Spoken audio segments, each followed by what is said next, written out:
संक्रांत 2024मध्ये कधी आहे? पुण्यकाळ, शुभमुहूर्त आणि वाहन जाणून घ्या. नमस्कार मित्रांनो, 2024 या नवीन वर्षी कधी असेल मकर संक्रांत. या संक्रांतीचे आगमन कशावर होणार आहे? ती कशावर बसली आहे? वाहन आणि वस्त्र कोणते आहे? कोणत्या दिशेने जात आहे? पुण्यकाळ, शुभमुहूर्त, दान, फलप्राप्ती, शिवाय मकर संक्रांतीच्या दिवशी काय करावं, काय करू नये, या सर्व प्रश्नांची उत्तरं चला जाणून घेऊया. मकर संक्रांतीचे पुण्यकाळ आणि शुभमुहूर्त. 2024मध्ये मकर संक्रांत 15 जानेवारी 2024 रोजी साजरी केली जाईल. या दिवशी सूर्यदेव धनु राशीतून बाहेर पडून पहाटे 2:54 मकर राशीत प्रवेश करेल. या प्रसंगी शुभमुहूर्त पुढील प्रमाणे असेल. मकर संक्रांती पौष महिन्यातील शुक्ल पक्षाची 5वी तिथी म्हणजेच 15 जानेवारीला रवी योग आणि शतभिक्षा नक्षत्रात साजरी केली जाईल. या दिवशी वरियन योग दिवसभर राहील. शिवाय रवी योग सकाळी 7:15 ते रात्री 8:07 असेल. याचबरोबर संक्रांतीला शुभ मुहूर्त आणि मोठा शुभकाळ सकाळी 7:15 ते 9 वाजेपर्यंत असेल. यावेळी मकर संक्रांतीच्या दिवशी स्नान करून दान करावं. शिवाय त्या दिवशीचा महापुण्य काळ 1 तास 45 मिनिटांचा असतो आणि मकर संक्रांतीच्या शुभ काळातही स्नान केल्या जातात. यावर्षी सोमवार दिनांक 15 जानेवारी 2024 रोजी मकर संक्रांतीचा सण साजरा केला जाणार आहे. याचबरोबर 13 किंवा 14 जानेवारीला संक्रांत येणं असं क्वचित घडत असतं. मात्र नेहमी हा सण 15 जानेवारीला साजरा केला जातो. जेव्हा सूर्य मकर राशीत प्रवेश करतो तेव्हा संक्रांतीचा सण साजरा केला जातो. मकर संक्रांतीचं फल जाणून घेऊया. रविवार दिनांक 14 जानेवारी 2024 म्हणजेच एकूण विषय 45 शुक्ल 3 उत्तर रात्री 2:42 सूर्य मकर राशीत प्रवेश करणार आहे.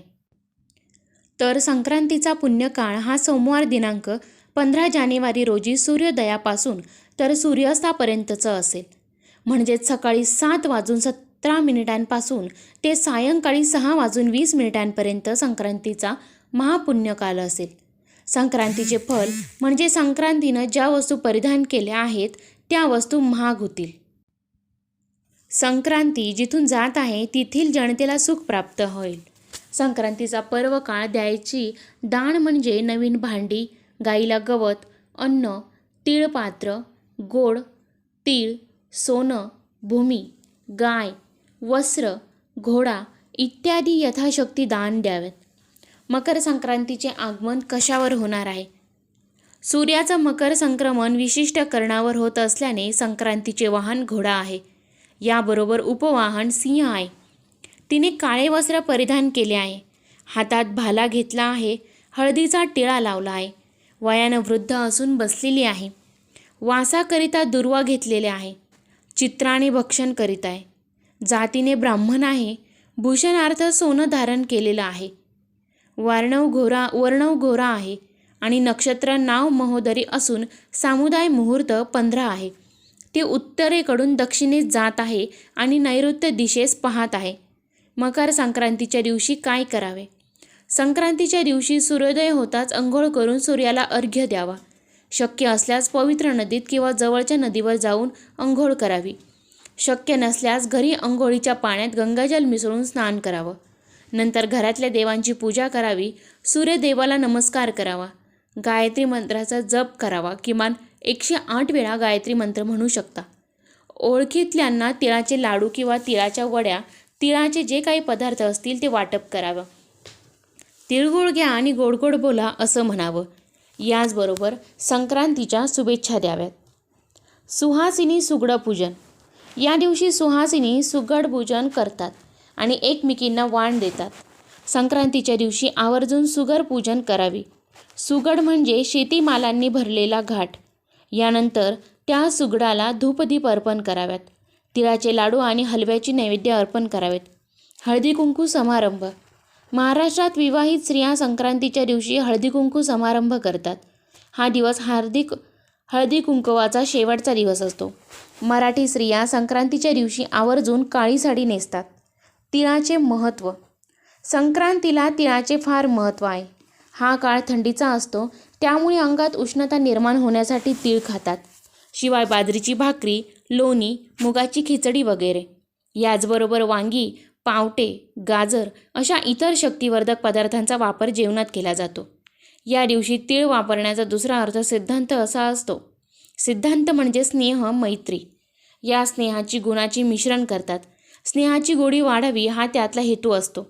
तेव्हा या दिवशी तिळगुळाची देवाणघेवाण करण्याची, स्नेह वाढण्याची, नवीन स्नेहबंध जोडायचे, जुने असलेले समृद्ध करायचे, तुटलेले आवर्जून पूर्ववत करायचे हाच उद्देश असतो. नवविवाहित वधूंचे हळदी कुंकू. या दिवशी नवविवाहित वधूचे हळदी कुंकू विवाहानंतरच्या प्रथम संक्रांतीला करण्याची प्रथा आहे. तिला यासाठी काळी साडी भेट देतात. हलव्याचे दागिने मुलीला आणि जावयाला आवर्जून मान सन्मान देतात. लहान बालकांना संक्रांतीनिमित्त काळ्या रंगाचे कपडे घालून देतात. याचबरोबर त्यांचं बोरन्हाणसुद्धा केलं जातात. संक्रांतीचे महत्त्व. संक्रांतीचा दुसरा दिवस असतो क्रिक्रांत, म्हणजेच कर दिन म्हणून हा दिवस साजरा केला जातो.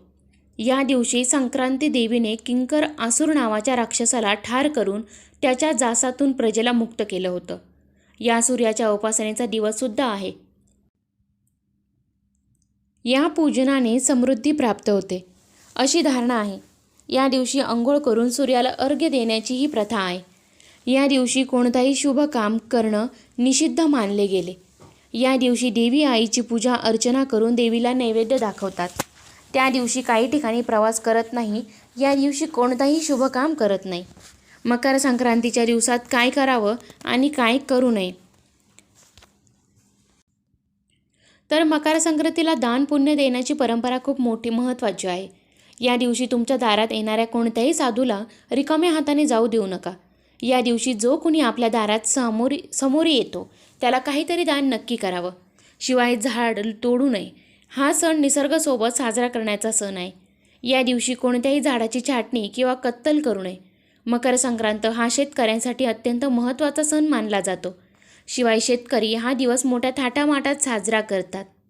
हा सण निसर्गाच्या सान्निध्यात साजरा करण्याचा सण असल्याने या दिवशी कोणताही झाड तोडू नये. याचबरोबर कांदा लसूण खाऊ नये. मकर संक्रांतीच्या दिवशी ही सर्व पदार्थ खाणं टाळावे. कारण असं म्हणतात की तामसी अन्न खाल्ल्याने माणसाला राग येतो आणि तो रागाच्या भरात वाईट शब्दही बोलू शकतो. म्हणून या दिवशी कोणतेही वाईट अपशब्द निघू नये किंवा आपण बोलू नये यासाठी सुद्धा कांदा लसूण खाणं वर्ज्य मानलं गेलंय. शिवाय या दिवशी गाईची म्हशीची धार काढू नये किंवा दूध काढू नये. या दिवशी शक्य असल्यास गर्भवती गुरांचं दूध काढणं वर्ज्य मानलं गेलंय. दूध देणाऱ्या गर्भवती गुरांचं दूध काढणं किंवा पिणंसुद्धा या दिवशी टाळावं.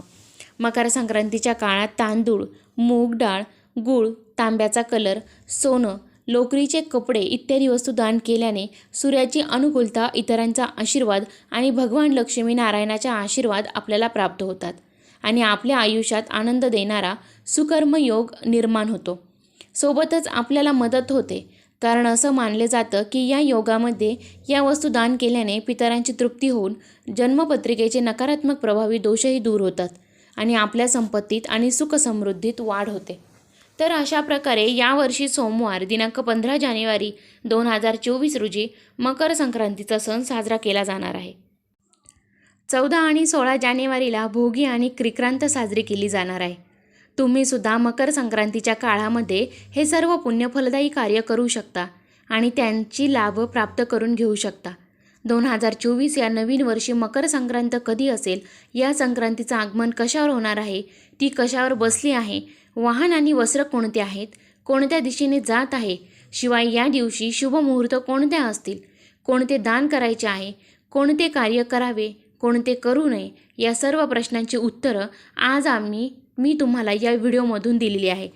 तर या व्यतिरिक्त जर मकर संक्रांतीबाबत आणखीन काही प्रश्न तुम्हाला पडलेले असतील तर कमेंटमध्ये नक्की विचारा.